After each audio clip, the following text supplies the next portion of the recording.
What do you mean by administrative tribunals? Discuss various reasons for growth of tribunals in modern times. Ans. Governmental functions have increased, and even though according to the traditional theory, the function of adjudication of disputes is the exclusive jurisdiction of the ordinary courts of law, in reality, many judicial functions have come to be performed by the executive, e.g. imposition of fine, levy of penalty, confiscation of goods, etc. The traditional theory of laissez-faire has been given up, and the old police state has now become a welfare state. And because of this radical change in the philosophy as to the role to be played by the state, its functions have increased. It regulates the industrial relations, exercises control over production, starts many enterprises. The issues arising therefrom are not purely legal issues. It is not possible for the ordinary courts of law to deal with all these socio-economic problems.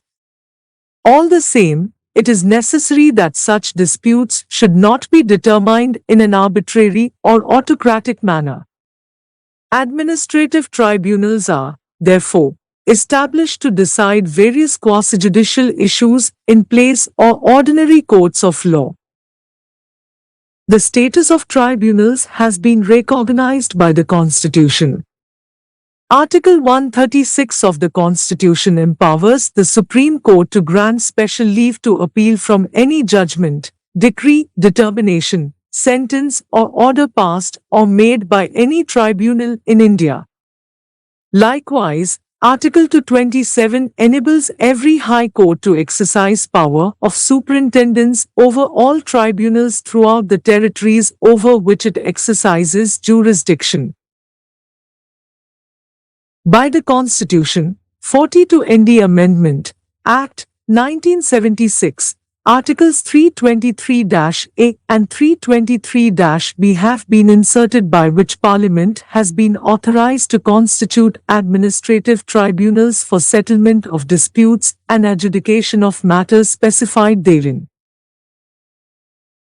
In Bharat Bank v. Employees AIR 1950 SC 188, the Supreme Court observed that though tribunals are clad in many of the trappings of a court, and though they exercise quasi-judicial functions, they are not full-fledged courts. Thus, a tribunal is an adjudicating body, which decides controversies between the parties and exercises judicial powers as distinguished from purely administrative functions, and thus possesses some of the trappings of a court, but not all. According to Wade, the expression administrative tribunals is misleading for various reasons. Firstly, every tribunal is constituted by an act of parliament and not by government. Secondly, decisions of such tribunals are judicial rather than administrative. A tribunal reaches a finding of fact, applies law to such fact and decides legal question objectively and not on the basis of executive policy. Thirdly, all tribunals do not deal with cases in which government is a party. Some tribunals adjudicate disputes between two private parties, e.g. disputes between landlords and tenants, employers and employees, etc. Finally, such tribunals are independent.